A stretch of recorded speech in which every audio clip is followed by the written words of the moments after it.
Olá! De acordo com o boletim do Mapa de Empresas, 328 mil empresas foram abertas em julho no Brasil. Para empreender aqui no país é preciso mais que coragem e criatividade, além de conhecimento e capital.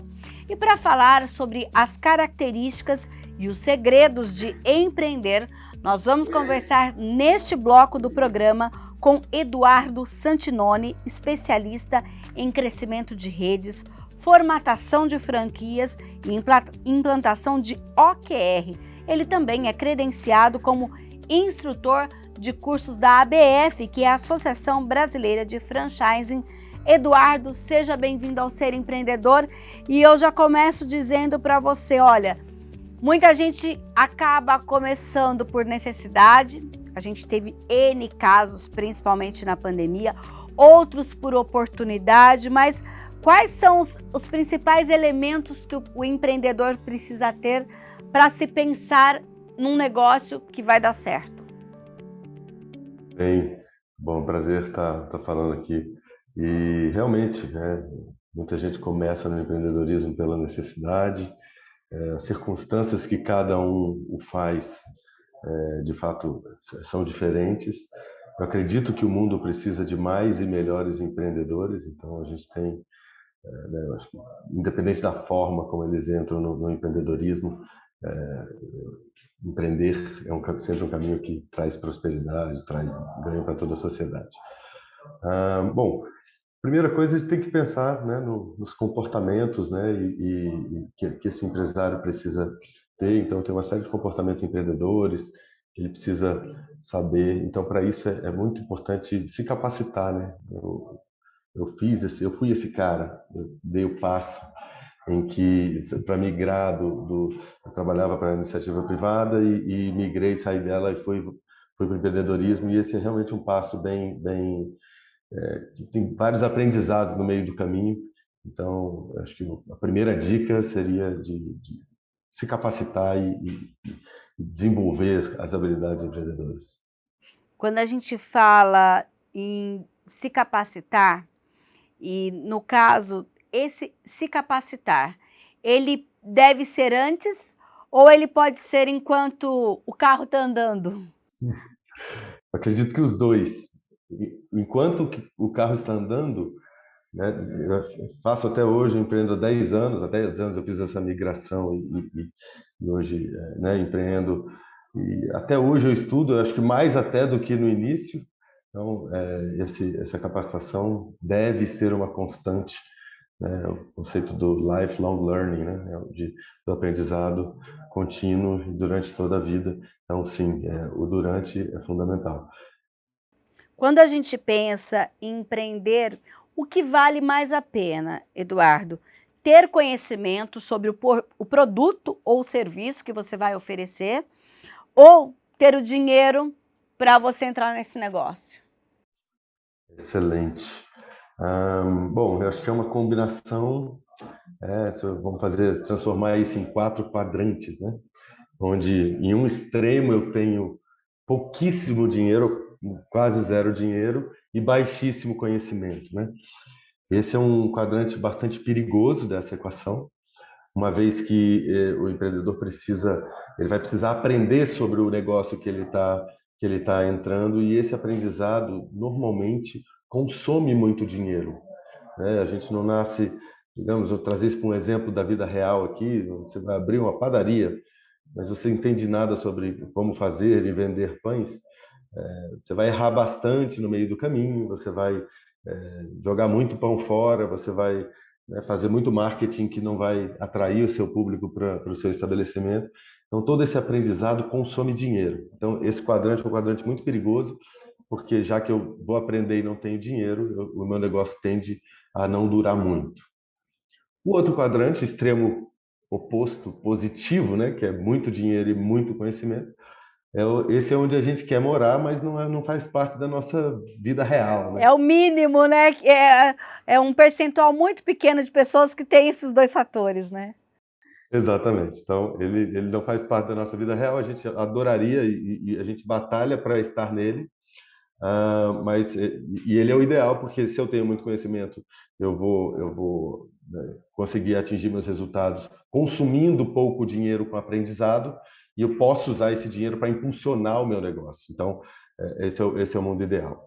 Eu tenho o quadrante em que a pessoa tem muito dinheiro e pouco conhecimento, certo? E aí, nesse quadrante, que é comum, né? Muita gente que vai empreender, principalmente até no modelo de franquias, que é onde a gente está né, mais habituado a atuar, que a pessoa entra com dinheiro, mas com pouco conhecimento. Ela precisa saber que ela vai consumir um pouco desse dinheiro com os aprendizados. Então, normalmente, para esse cara, eu recomendo não investir 100% dos recursos que possui, né? Eu falo que é usar a lógica invertida da que nós brasileiros usamos para comprar o carro. Digamos que a gente quer comprar um carro de 100 mil reais, e aí a gente vai lá e escolhe um carro, e a gente sempre vê que tem um carro com um item a mais, um adicional, e a gente vai lá e compra um de 115 e financia o resto e toca a vida. Então, o racional na hora de abrir um negócio tem que ser o oposto desse. Eu preciso fazer o racional em que, se eu tenho 100 para abrir um negócio, eu vou consumir 70, 60, porque os outros, né, essa margem que eu deixei sobrar é para que a vida desse empreendedor aconteça e que permita que os aprendizados possam acontecer. Então, essa é uma primeira dica para esse quadrante onde eu tenho dinheiro, mas não tenho conhecimento. Quando a gente pensa em um investimento em um negócio, quanto tempo a pessoa fala assim, nossa, eu tenho que ter capital de giro, por exemplo. O que é o capital de giro e em quanto tempo ela pode dizer assim, olha, eu vou passar a tirar um salário que seja para mim desse negócio que eu tenho. Então, quanto ela deveria, que conta é essa para ela sobreviver até esse negócio dar lucro? Perfeito. Todo negócio tem um período de maturação, né?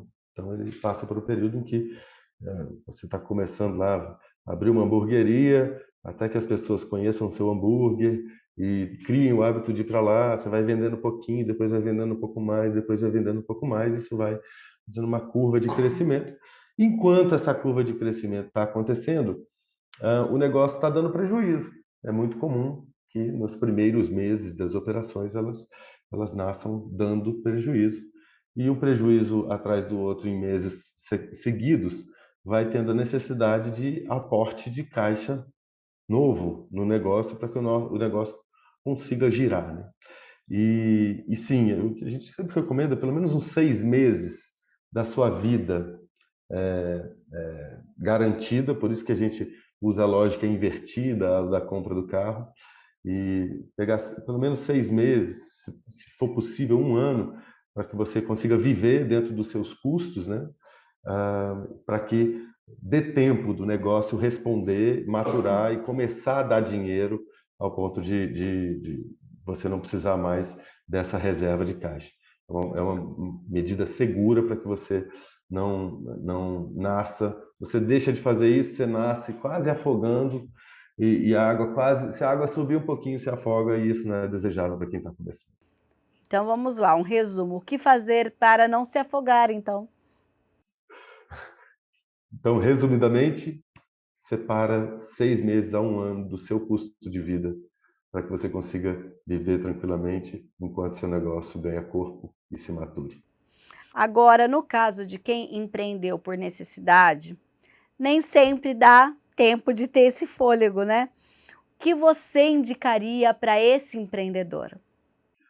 Aí eu vou para o outro quadrante, que é aquele que eu tenho conhecimento, mas tenho pouco dinheiro. Então, eu vou buscar algo em que eu já saiba de algum setor que eu já tenha atuado, eu já possua conhecimento, que aí, em tese, a minha curva de aprendizado vai ser menor, consequentemente, eu vou precisar de menos caixa para fazer o meu negócio começar a render. Então, para ele, eu buscaria setores nos quais o empreendedor já está familiarizado ou tem ou puxa algum sócio que esteja familiarizado, que aí isso, de algum modo, é um atalho no processo de maturação de um negócio, né?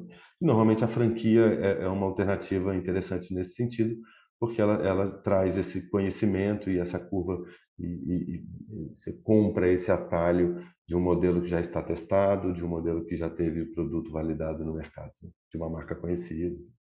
Que tipo de apoio o franqueador deve dar ao franqueado para ele se sentir seguro em investir naquele negócio? Perfeito. Bom, cada modelo de negócio, cada marca, né, oferta um apoio diferente, né? A nossa lei de franquias estabelece que toda marca tem que ter uma circular de oferta de franquias onde ela detalha como que o objetivo dela é dar transparência para como que essa relação vai acontecer. Então, sim, o candidato a franqueado tem que olhar para esse documento e falar assim, e aí, como você vai me ajudar? Que suporte você vai me dar, né? É comum, e esse suporte se alterna em várias esferas. Óbvio que ali no primeiro momento tem o suporte da implantação, onde eu acabei de comprar a franquia, do dia que eu comprei e assinei até o dia de inaugurar a minha unidade, seja ela física, seja ela, né, no modelo de serviço como esse que você descreveu, ah, ela tem um passo a passo aqui de treinamento, de abertura de unidade, de, né, construção dessa unidade para que então muita coisa de suporte que a marca pode e deve dar nesse momento, nessa fase. Aí depois que vai lá, corta a fita, inaugura a unidade, começam as operações.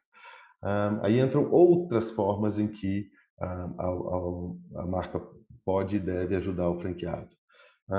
Uma delas, das principais, é em relação à marca, né? Ao marketing, como conduzir a marca, que tipo de marketing fazer, o que funciona localmente, né? O que a franqueadora pode ajudar nesse marketing, né? A partir né, institucional, olhando para a marca como um todo.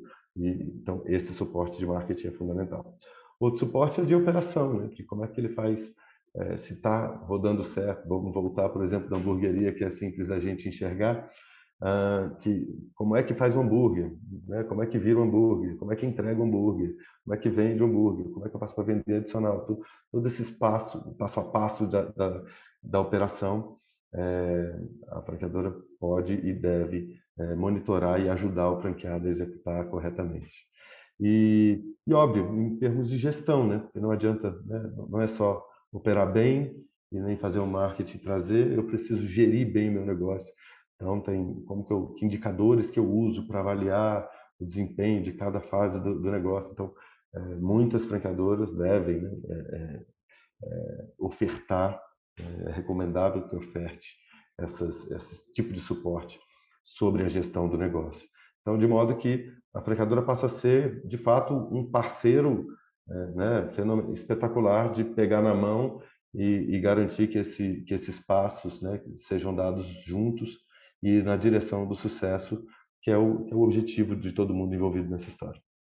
Por exemplo, quais os fatores que se deve levar em conta?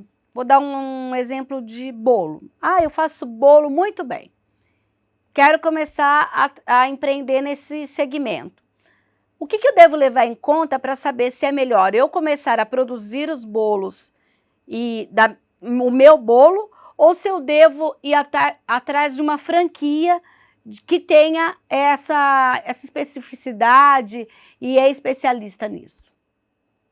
Muito bem, essa é uma decisão, é a primeira decisão, se eu vou próprio ou se eu vou com uma franquia. E essa decisão é fundamental, porque, né, eu acho que vai muito de perfil empreendedor. Essa é a primeira reflexão que a gente tem que fazer. Eu tenho empreendedores cujo perfil são né, mais agressivos, de mais criação. Então, esse tipo de empreendedor, e vamos usar exemplos extremos, né? Eu sempre gosto de usar exemplos extremos. Se eu colocar o Steve Jobs, né, o fundador da Apple, que é um grande empreendedor, hiper criativo, criador, né, desenvolvedor de inovações. Se eu colocar esse empreendedor como um franqueado, ele vai se sentir aprisionado dentro de uma caixa. Então, é um perfil de empreendedor que não recomendo que vá para o franchise. De fato, ele tem que criar o novo, criar algo. Agora, tem perfis empreendedores, né, que estão em um momento que precisam de mais apoio, suporte, segurança para caminhar, não são mais adeptos a seguir regras. Então, esse tipo de perfil empreendedor, então, olhar para dentro e pensar que perfil empreendedor é o seu, é um primeiro passo. Agora, sozinho isso não resolve. Porque, beleza, não, eu acho que até tem perfil empreendedor de andar sozinho, mas deixa eu analisar aqui. E se a gente for trazer um pouquinho de dado para essa história, né, comprar uma franquia, o que significa isso? Né? Por que você paga lá, né, a taxa inicial, que normalmente é alta, lá de 30, 40, sabe? Tem até de 100, 200 mil reais, só de taxa por passar a poder usar. Essa taxa inicial ela é paga em troca de você poder, né, usar a marca, ter a cessão de direito de uso de marca, do produto, de todo o conhecimento, o know-how daquele negócio, você, né, adquirir isso e começar esse negócio. E isso é uma gigantesca compra de atalho, porque ao invés de você que tem a sua marca de bolo, quer desenvolver sua marca de bolo, ter que ir pensar nas receitas de bolo, quais são os tipos de bolo que eu vou vender, e abrir a loja, construir uma marca, e aí colocar isso no mercado. E será que o mercado está aceitando ou não meu bolo? O meu produto está bom ou não está? Está vendendo no volume necessário para isso aqui se rentabilizar? E aí, não, putz, então eu tenho que ajustar o marketing, eu tenho que melhorar a marca, eu tenho que melhorar o produto. Todos esses bate e voltas que um empreendedor faz no início né, da construção de uma marca para o mercado, tudo isso que é feito é o atalho que a franquia, que quem compra uma franquia pega. Porque você não precisa fazer nada disso, você não precisa rasgar o dinheiro e a falta de conhecimento que a gente começou essa conversa, porque alguém já fez isso por você. E aí você compra o atalho de já pegar uma marca que já foi validada, com produtos que já estão, que o mercado já aceita, com o mix certo de produtos que para ofertar para o mercado. Então, isso é uma grande vantagem de você ir para a franquia. Agora, tem perfis diferentes. Trazendo um pouco de dado para essa história, né, no franchising, nos primeiros 5 anos de operação das operações, né, alguma coisa próxima de 10% das operações fecham nos primeiros 5 anos. Ou seja, né, tem 90% que dão certo nos primeiros 5 anos, o que é um número que conflita bastante com o de operações que não são franquias, que esses dados são bastante difusos, tem dados do Sebrae, eu já vi até 80%, mas vamos falar aqui de maneira mais conservadora, que é com certeza absoluta, acima de 50% das operações próprias que abrem, fecham nos primeiros 5 anos. Sim. Uma em cada 2 fecham, pelo menos, no mínimo, fecham nos primeiros 5 anos. Então, essa diferença, né, de uma para cada 2 ou uma a cada 10 é a diferença de abrir um negócio próprio ou ir pelo franchise. Eduardo Santinoni, muito obrigado pelas suas dicas, pelo seu ensinamento aqui, inspirando as pessoas que estão nos assistindo, e até uma próxima oportunidade. Eu que agradeço, um grande prazer. Conte comigo. Obrigado. Certo, e a gente volta já já contando mais uma história inspiradora, mas antes, fique com as nossas dicas de filme e também de livros para empreendedores. Não saia daí que o Ser Empreendedor volta já já.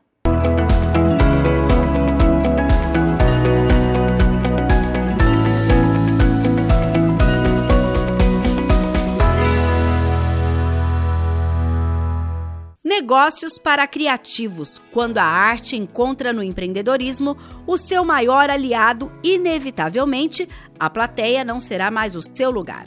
Sempre ouvimos que a criatividade não é um atributo dos vencedores, que profissões ligadas à indústria criativa não são valorizadas, são instáveis, arriscadas e pouco rentáveis. Mas será mesmo impossível entrar nesse mercado e criar negócios de sucesso com aquilo que amamos? Kiko Loureiro, considerado o melhor guitarrista do Brasil e um dos mais renomados do mundo, é exemplo de que é possível se dedicar todos os dias ao que você ama, a arte. Em Negócios para Criativos, o autor disponibiliza um verdadeiro passo a passo para transformar as suas ideias mais malucas em atividades rentáveis e abraçar a coragem de viver do que você mais gosta de fazer.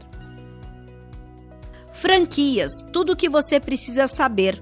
O sistema de franchising é um dos mais eficientes modelos de negócios já conhecidos. No entanto, ainda uma série de dúvidas permeiam os franqueados, franqueadores e aqueles que pretendem ingressar no sistema.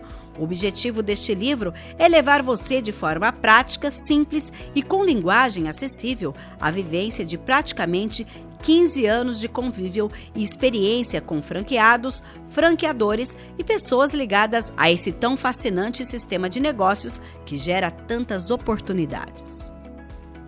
No filme Piratas do Vale do Silício, disponível em plataforma digital, a relação entre os nomes por trás de Microsoft e Apple, Bill Gates e Steve Jobs, é o guia do filme que mostra como é o universo de inovação nessas empresas e ainda apresenta uma reflexão sobre a postura dos responsáveis por desenvolver esses negócios.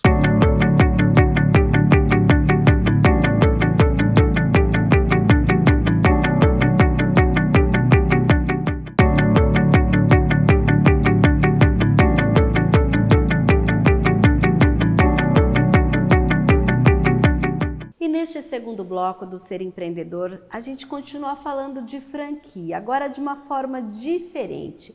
Eu estou aqui ao lado da Eliane, que é formada em enfermagem e acabou empreendendo numa situação muito inusitada. Ela, que sempre gostou muito de estudar.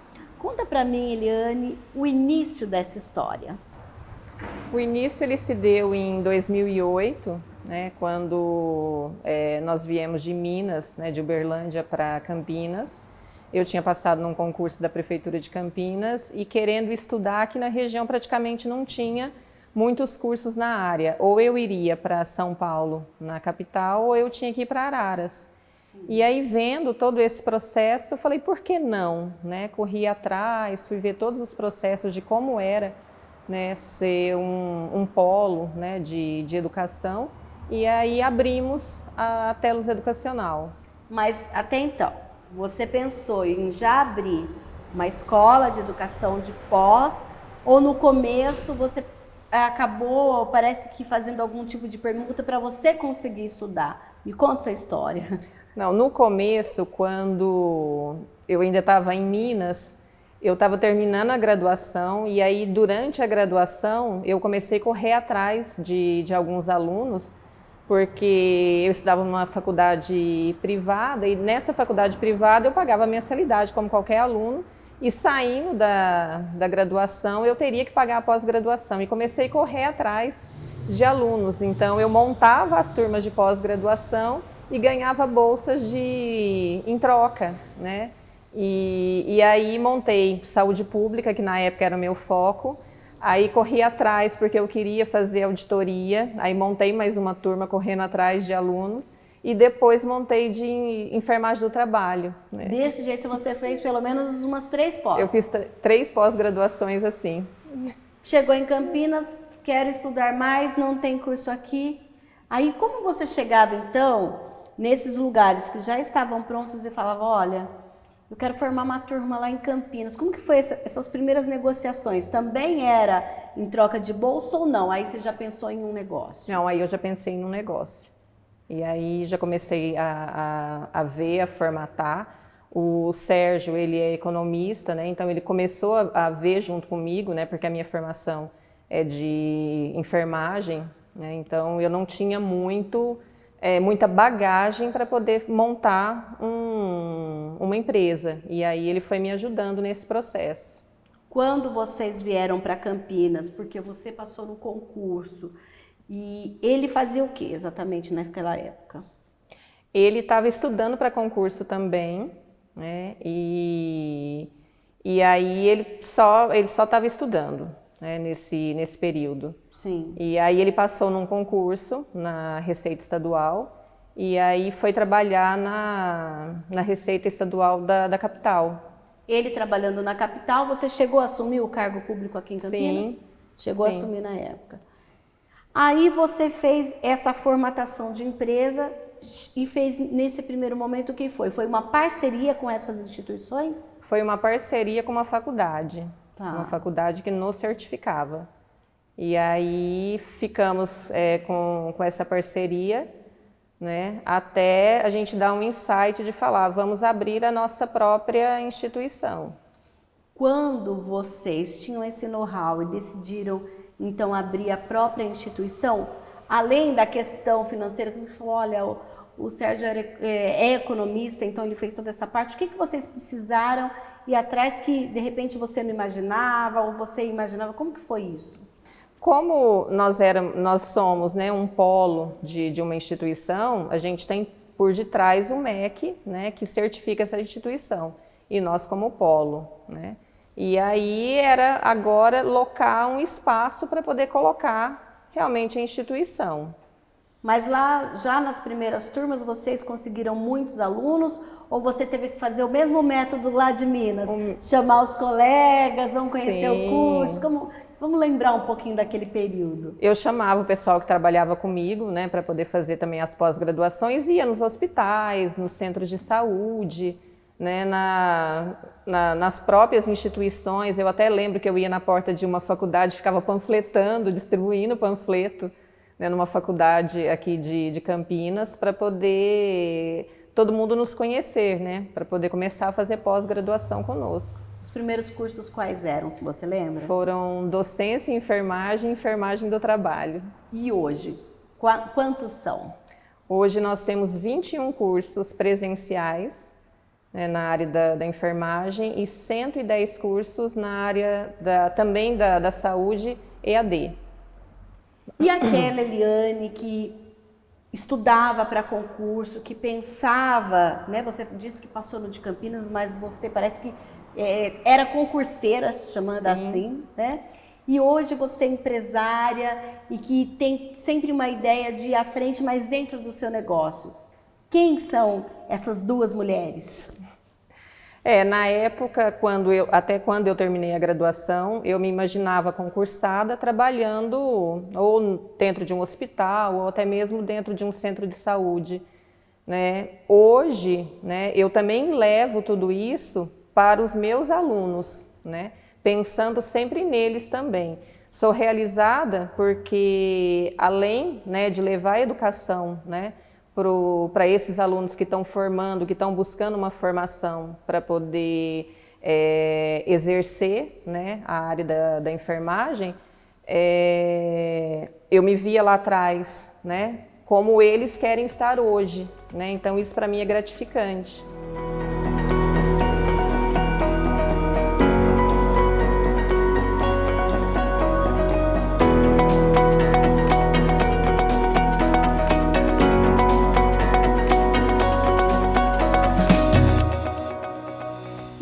Então é quem vai contar pra gente a questão da franquia. Mas antes dele detalhar esse modelo de negócio, quero saber exatamente, Sérgio, em que momento você entra nessa história. Você está lá trabalhando, concursado na capital, aí sua esposa chega e fala, eu tive uma ideia, e aí? Então, na verdade, aconteceu o seguinte, como eu trabalhava em São Paulo, eu ia todo dia para São Paulo, de Campinas para São Paulo, mas a instituição aqui estava tomando corpo um pouco maior. E aliado a esse cansaço que eu tinha de ir e voltar para São Paulo todos os dias, a gente combinou de unir forças, porque a gente tinha duas opções. Ou mantia o negócio no padrão que estava, ou aproveitava as possibilidades de expansão. Quer dizer, ou mantinha e não saía daquele ponto ali. E aí a gente fez essa jogada de risco. Eu abandonei um concurso público com toda a estabilidade e salário que ele oferece para empreender em novas oportunidades. Isso foi em 2014. A partir daí a gente expandiu novos cursos, a gente abriu novos polos em outras regiões, outras cidades. Até então, a Eliane ainda estava nesse processo que ela começou em 2008, você mesmo trabalhando em São Paulo, dava uma força em alguma coisa que você dava conta ou não? Isso, na medida do possível, a parte administrativa a gente ajudava, mas praticamente ela fazia tudo sozinha. Então, quando eu vim para agregar no sentido de ajudar na parte administrativa Profissionalizar mesmo. o negócio. Exatamente. E a partir daí a gente começou a planejar como expandir. Né? Em 2015 teve a crise Da economia. 2015, da economia, mas mesmo assim a gente foi formatando as coisas aos pouquinhos. Em 2018, 2019, a gente já pensava em abrir a nossa própria IESNA, nossa própria faculdade. Viemos para esse local, reformamos ele, ajustamos para a necessidade que uma instituição de ensino superior requer e começamos o processo. Com todos os critérios do MEC. Com todos os critérios do MEC. Hoje a gente tem uma faculdade que foi aprovada com nota máxima no MEC. Paralelamente a isso, a gente pensava na expansão, que é vender no Brasil todo. Para isso, a gente já estava pensando no ensino à distância, no EAD, então a gente já estava estruturando para isso. Com a pandemia, a gente acelerou o processo, um projeto que demoraria aí 1 ano, talvez 1 ano e meio, a gente em 1 mês conseguiu agilizar tudo e nesse meio tempo a gente conseguiu aprovar, credenciar também o ensino à distância no MEC. Né? E isso também nos ajudou muito no sentido de não ter evasão de aluno. Nossos alunos que eram 90% presenciais, a gente converteu na pandemia tudo para online, assim, de forma muito rápida. Isso nos ajudou muito em manter os alunos e, consequentemente, deixar em pé a instituição, né? Até então, a gente falava em modelo EAD, você mencionou, a gente ia formatar, demorar 1 ano. E, de forma muito severa, a pandemia não impactou apenas na saúde, impactou diretamente também na educação. E vocês têm os 2 viés no negócio de vocês. Como foi isso? Com certeza. A pandemia veio acelerar um processo que às vezes demoraria alguns anos. Né? Com a Covid, inclusive o próprio MEC se evoluiu em alguns aspectos nesse sentido. Né? Hoje, o EAD já é visto com os bons olhos, digamos assim, até porque o desenvolvimento da tecnologia também facilita, as plataformas estão mais assertivas, mais evoluídas, com mais opções, com mais recursos. A internet hoje já é uma internet que não tem tanta falha, né? Embora o 5G ainda vai melhorar mais ainda. Então, a gente já estava vislumbrando essas possibilidades, mas como todo o Brasil e o mundo, a gente já estava pensando nisso no médio prazo. E na pandemia, como a gente já tinha um processo iniciado, a gente acabou acelerando. Sim. E acabou que a consequência foi a gente conseguir credenciar uma graduação à distância no MEC também. E a ideia da franquia? Então, nesse meio tempo, a gente está pensando já, como a gente tem muitos produtos, como levar isso para o Brasil todo.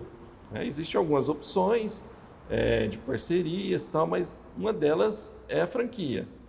Porque a franquia você consegue transferir para um parceiro, que seria o franqueado, todo o nosso know-how. Né? E a gente tem um controle maior.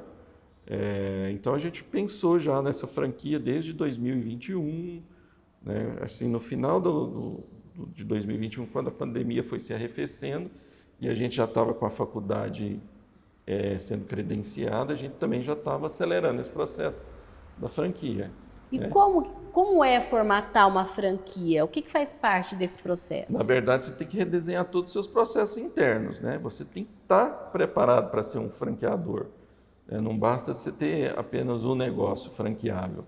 Você tem que redesenhar toda a cultura da instituição para que ela seja um exemplo lá para o franqueado na ponta.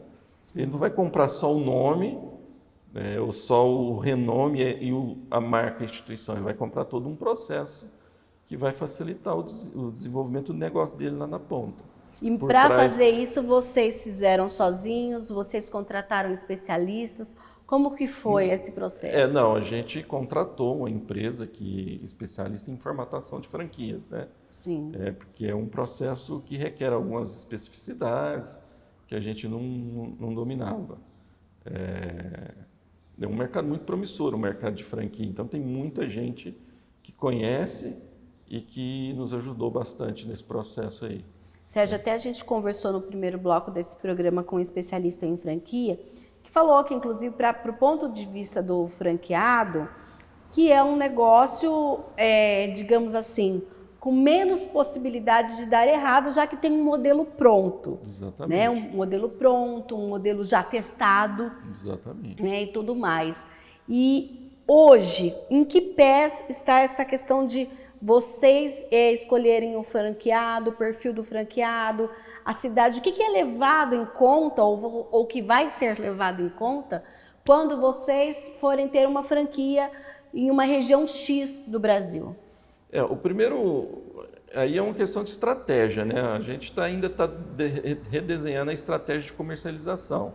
Embora a gente já tenha lançado, a gente já está divulgando, o nosso intuito é começar numa espiral, né? Atender a região para depois expandir. Sim. Né? E é aquilo que você falou, a gente precisa saber muito bem o perfil de quem está assumindo.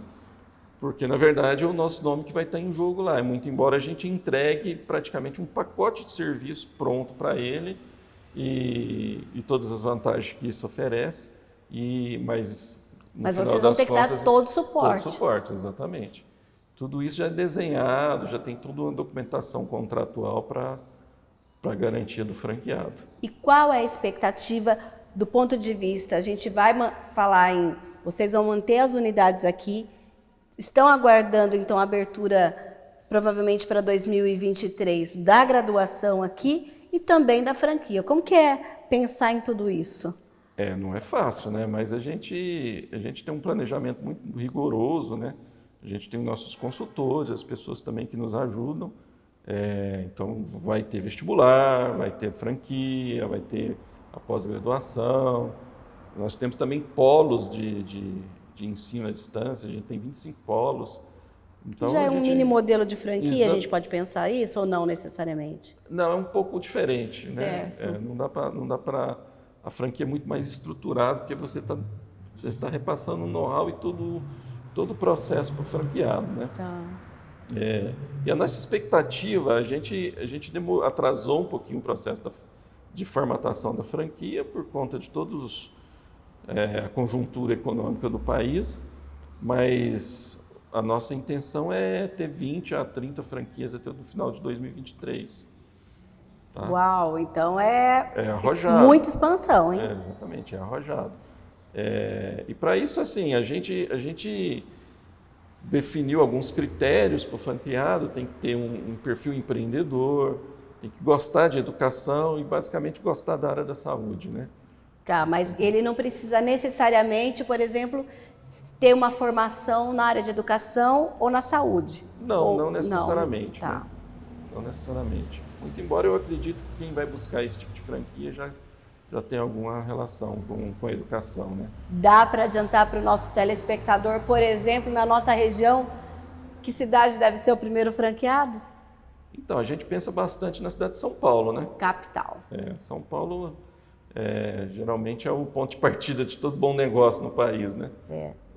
Mas não temos uma cidade específica. Vocês, então, vão ser mais uma das franquias aqui da cidade de Campinas que fazem um movimento inverso. A gente fez até um Ser Empreendedor sobre isso, porque geralmente se pensa nas franquias que nascem na capital e vão para o interior. Mas nós temos muitas aqui na cidade que nasceram aqui e que fizeram esse movimento de expandir para a capital, e vocês vão ser mais uma delas. É verdade. Campinas é uma cidade que oferece muitas condições para o empreendedor, né? Então, e ainda nos oferece a qualidade de vida de uma cidade ainda quase do interior, né? Sim. Então, é tudo de bom, né? Nesse aspecto. Muito sucesso, então, para vocês, viu? Eu que agradeço. E parabéns Obrigado. pelo trabalho. E assim a gente encerra o Ser Empreendedor de hoje, lembrando que você pode acessar o youtube.com/TV Câmara Campinas, Lá tem a playlist do nosso programa e você encontra lá tantas outras histórias inspiradoras para que você possa saber um pouco mais desse universo empreendedor. E até um próximo programa.